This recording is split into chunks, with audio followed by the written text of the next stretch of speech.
At my sister's wedding, they toasted to the only success in the family. Then the groom saw me and everything shifted. My name is Marisol Vega, a 34-year-old ceramic artist who had spent years shaping a quiet legacy in Santa Fe's vibrant art community, far from the glamorous path my sister Carmen tread with unwavering grace. It was December 2023, and the wedding took place at a historic adobe hacienda on the edge of Santa Fe, its terraced gardens and adobe walls glowing under the soft winter light, a stunning setting for Carmen's engagement to Rafael Ortiz, a celebrated gallery owner whose influence dominated the Southwest's art market. The air was filled with the earthy scent of pinyon wood burning in outdoor fire pits and the delicate clink of champagne flutes, the crimson sunset casting long shadows over the courtyard where guests mingled in elegant attire, their voices blending with the distant chime of church bells. I'd been invited out of familial obligation, a quiet presence amid the celebration. My family, my mother, a retired potter with a meticulous hand, and my father, a local historian with a love for tradition, radiating pride over Carmen's rise as a gallery curator under Raphael's wing, her success a shining emblem they cherished. "She's the only one who made it," my mother had said at the rehearsal dinner, her voice warm with pride, my father nodding with a contented smile, their praise a barrier I couldn't overcome, their words echoing in the candlelit room as the firelight danced on the walls. I sat at a back table, my handcrafted dress, woven with threads of reclaimed fabric and adorned with ceramic beads I'd fired myself, standing out against the sleek designer gowns, my fingers nervously tracing the rough edge of a sketchbook filled with glaze recipes. They were unaware of my venture, Clay Horizon, a sustainable ceramics business I'd started 4 years ago with $4,000 from art fairs, now valued at $30,000 and earning $2,800 monthly from eco-friendly commissions. The toast stung, a public dismissal of my years of labor that left a bitter aftertaste, but it was Raphael's reaction that turned the night into a turning point. As I rose to leave, his face paled, his champagne flute trembling in his hand, his eyes locking onto mine with a mix of shock, fear, and a flicker of recognition that sent a shiver down my spine, his gaze holding a secret I couldn't yet decipher. I had no answer, but the moment planted a seed of curiosity, and perhaps danger, that I couldn't shake as I stepped into the cool desert night, the sound of the celebration fading behind the whisper of the wind. The backstory was a tapestry of family tension and unspoken rivalry, woven into the adobe walls of our Santa Fe childhood. Growing up in the historic Barrio de Analco with its narrow streets and earthy tones, I was the earthy sister, always molding clay in the backyard while Carmen excelled in school art shows, her charisma drawing admiration from all corners. Our rift widened when I chose a path in ceramics in 2014, rejecting my parents' push for a conventional career. History for my father with his dusty tomes, or pottery for my mother with her strict techniques, opting for a journey they deemed impractical, a choice that deepened the divide with every kiln firing. Carmen flourished at Raphael's gallery, her engagement to him a pinnacle of their approval, a union that cemented her status as the family's star, her every move a polished performance, while I built Clay Horizon in a rented studio near the Railyard district, the city's dry air a constant companion to my late-night glazing sessions fueled by chamomile tea and resolve.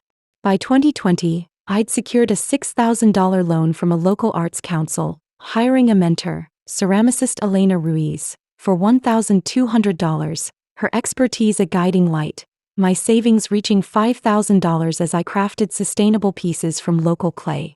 The wedding exposed the chasm, my family's ignorance of my work, their blind celebration of Carmen, ignited a fire within me to prove my worth with my own hands. Raphael's reaction hinted at a hidden connection. Had he seen my early works? Had we crossed paths at a forgotten exhibit? His pale face a mystery I needed to unravel, a question that lingered as I drove home, the city's lights reflecting off the adobe, each glow a puzzle piece. The journey began with a fierce resolve, a silent promise under the studio's soft light. I returned to my space, the faint outline of the Sangre de Cristo Mountains visible through the window, and reviewed Clay Horizon's progress, my workbench strewn with clay shards and glaze tests, a map of my dreams etched in dust and determination. My latest collection, Desert Bloom, used eco-friendly glazes, gaining traction with a $1,000 commission from a local eco-hotel, a small win that spurred me on. I worked 55-hour weeks, my hands cracked from clay and stained with pigment, my mind racing with new designs, the hum of the kiln a steady pulse. Elena's guidance was key, her analysis revealing a market gap in Raphael's gallery. Overpriced, conventional pieces that ignored sustainability, a weakness I could exploit. My savings rose to $6,500, and I invested $2,000 in a pop-up gallery near the plaza, its rustic beams a stage for my vision, projecting $4,000 returns. At an art market in January 2024, held in a bustling square with the scent of roasted green chiles, I showcased Desert Bloom, earning a $1,500 order from a green design firm, my voice steady despite my nerves. But Raphael's presence, mingling with collectors, his tailored suit a symbol of power, unsettled me, his glance toward my stall a chilling moment. Could I challenge him? I pressed on, sketching a plan on a cafe napkin in the rain, the ink blurring, a symbol of my fight against family neglect and his dominance. The confrontation simmered as I met Elena, her data showing Raphael's vulnerabilities. Outshine him, she advised. A former colleague, Sophia, warned of sabotage, fueling my ambition to turn the toast into triumph. I expanded Clay Horizon with a $3,500 hotel commission, savings at $8,000, valuation at $35,000. Sophia's caution about Raphael's ties was ignored. A crowdfunding campaign earned $1,200, but rival artist Lila Kane undercut my prices, linked to Raphael, costing me a $2,000 contract. A supplier cut my clay, citing his pressure. Was this sabotage? In my studio, rain tapping, I felt the wedding's sting and a rising challenge. What did Raphael know and why did he fear me? The sting of the wedding toast and Raphael's pale reaction lingered as I stood in my Santa Fe studio, the faint glow of the Sangre de Cristo Mountains visible through the window, their peaks a silent witness to my turmoil. The pop-up gallery's success with Desert Bloom had been a fragile victory, the air thick with the scent of wet clay and the soft hum of the kiln, a rhythm that usually calmed me but now felt like a drumbeat of challenge. The $1,500 order from the green design firm was a lifeline, my savings at $8,000, but the loss of the $2,000 contract to Lila Kane and the clay suppliers cut off gnawed at me, a reminder of Raphael's shadow. Was this sabotage a calculated move to stifle my rise? My hands, cracked from hours at the wheel, trembled as I mixed a new glaze, the colors blurring with my thoughts. Elena's warning about Raphael's influence echoed, her faith in my work a beacon, but doubt crept in. Could I withstand a gallery owner's power? I called Sophia, her voice tense over the line, confirming Raphael's history of undermining rivals. He'll fight dirty, she said, her words a spur. I steeled myself, the kiln's heat a mirror to my resolve, determined to turn their dismissal into my triumph. The next week, I met Elena at a co-working space near the rail yard, the scent of coffee and the chatter of artists grounding me amid the tension. Her furrowed brow scanned the supplier's rejection letter and Lila's undercut pricing, the papers crinkling under her fingers. This is targeted, she said, sketching a strategy on a napkin. Expand my reach, secure new suppliers, expose Raphael's weaknesses. I nodded, the hum of a space heater a steady pulse, and contacted eco-friendly clay vendors, their interest piqued by my sustainable approach.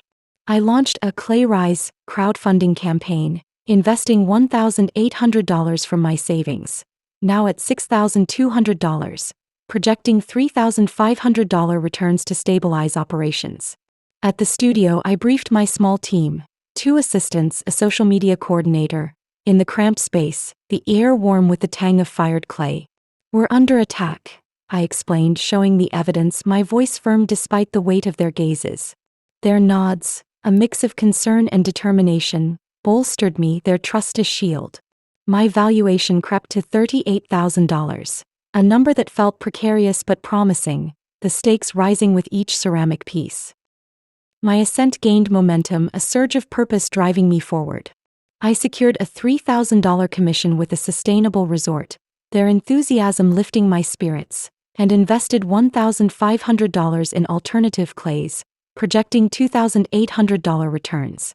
My savings stabilized at $6,500, and I upgraded the studio with better ventilation, working 60-hour weeks to refine Desert Bloom amid Santa Fe's competitive art scene. the city's dry winds a constant companion. Sophia called, her voice laced with worry, urging caution against Raphael's retaliation, her own scars from his gallery fresh. But I hung up, her advice a hurdle I couldn't afford to dwell on, my focus sharpening with each brushstroke. The commission added $1,800 monthly, a steady stream that fueled my confidence. Elena's update unsettled me. Lila had been seen at Raphael's gallery, her pieces mimicking my glazes with unsettling precision, her alliance with him a calculated partnership. "He's protecting his turf," Elena said, her tone grim. "But his sales are slipping. Collectors want authenticity." The rivalry burned, a fire that refused to fade, pushing me to outpace them both. The pressure escalated a month later, a test of my resilience. I opened the pop-up gallery for a second event, the courtyard alive with the scent of sage and the murmur of art lovers, earning a $2,200 order from an eco-conscious retailer.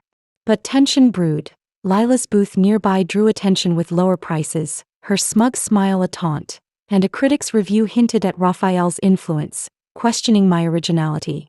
My heart sank, the praise I'd earned now tainted, but I pressed on, adjusting prices to compete, dipping my savings to $5,800. A legal notice arrived, vague but ominous, suggesting Raphael's network was probing my business practices, a subtle threat that tightened my chest. Was this his move to intimidate? I consulted Elena, her analysis suggesting a public challenge to shift the narrative. I agreed, planning a live demonstration to showcase my process, the risk heightening my resolve. The event, held under the plaza's twinkling lights, drew 150 attendees, my hands steady as I shaped clay, explaining my sustainable methods. The crowd's applause was a balm, but Raphael's presence, watching from the edge, his expression unreadable, sent a chill. Whispers spread, boosting my online orders to $2,500 monthly, yet the pressure mounted. The rivalry deepened as Sophia visited, her face etched with concern, bringing news of Raphael's declining reputation. "He's losing ground," she said, sharing data on his gallery's falling sales, a 15% drop since my rise. I seized the opportunity, launching a Clay Voice campaign to rally eco-artists, their support a digital wave that strengthened my base. I fortified the studio, adding $1,200 in security and a part-time assistant, my savings at $4,600, the team's spirit a bond against the storm. But sabotage struck. Lila's ally leaked a flawed batch of my glazes, costing me a $1,500 contract, the betrayal a bitter pill. I reported it to local authorities, their investigation slow but promising, my frustration simmering. Raphael's shadow loomed larger, his fear at the wedding now a puzzle with pieces falling into place. Had he recognized my early success? Was he hiding a past deal? Standing in the studio, the kiln's glow casting shadows, I felt the wedding's wound and a challenge that tested my every creation. The truth was close, but what would it cost? The leaked glaze batch and Raphael's unreadable stare from the plaza demonstration haunted me as I stood in my Santa Fe studio, the kiln's warm glow casting flickering shadows across the rough adobe walls, the Sangre de Cristo Mountains a majestic silhouette through the dusty window, their snow-capped peaks a silent testament to my inner turmoil. The Clay Voice campaign had rallied eco-artists across the region, boosting my online orders to $2,800 monthly, my savings teetering at $4,600, but the sabotage from Lila's alliance and the looming legal pressure weighed heavily, the air thick with the earthy scent of drying clay and the faint, acrid tang of uncertainty that clung to my skin.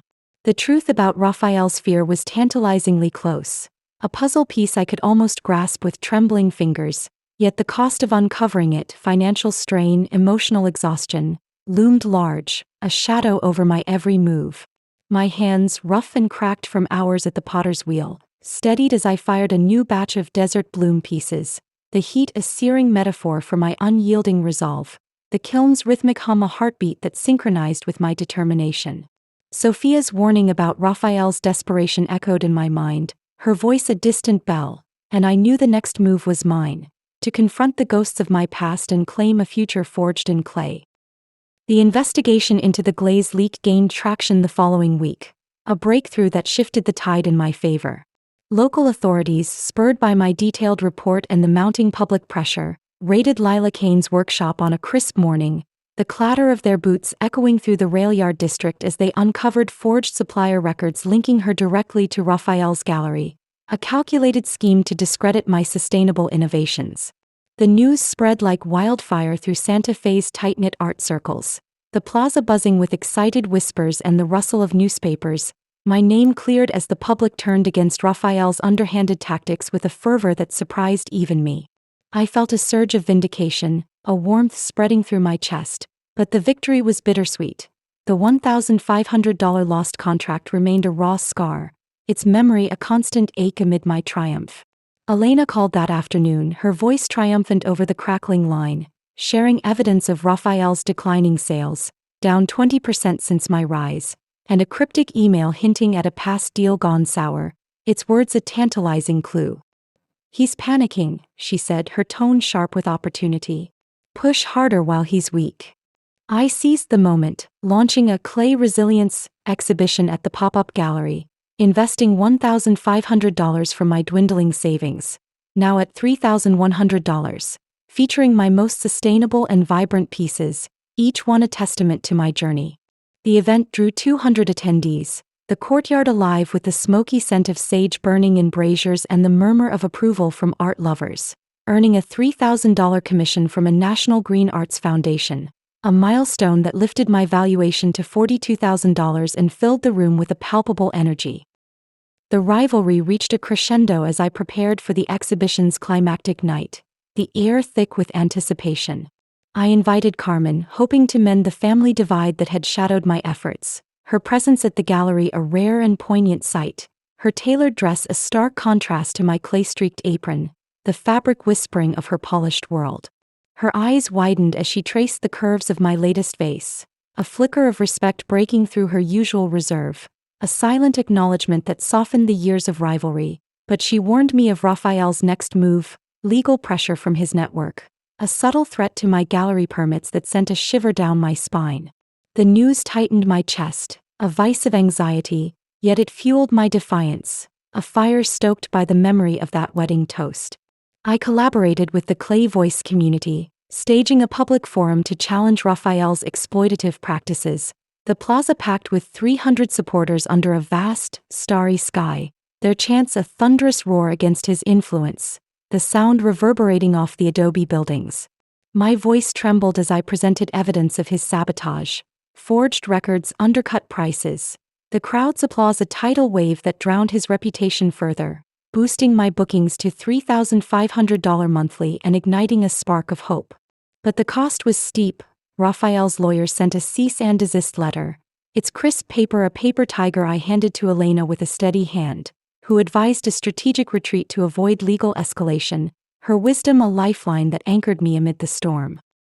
The truth emerged in a quiet, transformative moment, a revelation that wove the wedding into my present struggle. Sophia visited on a chilly evening, her hands clutching faded photos from a 2015 art fair where I debuted my early ceramics, bold, innovative pieces Raphael had rejected, claiming they threatened his market dominance, a decision that had cost me a major deal and paved his rise. His pale reaction at the wedding wasn't fear of my current success, but guilt over that long-buried sabotage, a secret that had haunted him as my star ascended. The realization hit like a kiln blast, my anger a searing flame that mingled with a strange, cathartic relief, the weight of years lifting slightly. I confronted him at the gallery's closing night, the room hushed as I laid out the photos and evidence, his eyes avoiding mine, his silence a confession that spoke louder than words. The crowd's murmurs grew into a wave, his reputation crumbling like dry clay, my victory sealed not in a courtroom but in the court of public opinion, a triumph that echoed through the adobe arches. My savings dipped to $2,500 with legal fees, a sacrifice I bore willingly, but my valuation soared to $45,000, a number reflecting my resilience and the community's faith. The aftermath reshaped my world with a quiet strength. I secured a $5,000 contract with a sustainable design firm, their enthusiasm a balm, my monthly earnings reaching $4,000, a steady rhythm that steadied my pulse.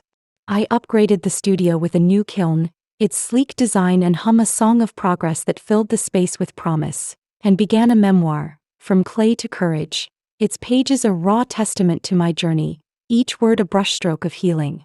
Carmen's visit softened our rift further, her apology a fragile but sincere bridge, her presence a rare warmth amid the adobe coolness. While Raphael's gallery faced a growing boycott, his influence waning like a fading sunset. Yet peace wavered when an anonymous note slipped under my door. "You've won this round." I froze, the paper trembling in my hands, Elena tracing it to a burner phone, likely a lingering ally from Raphael's network or Lila's camp. I hired a security consultant for $1,000, my savings dropping to $1,500, the studio now a fortified haven with reinforced locks and watchful eyes.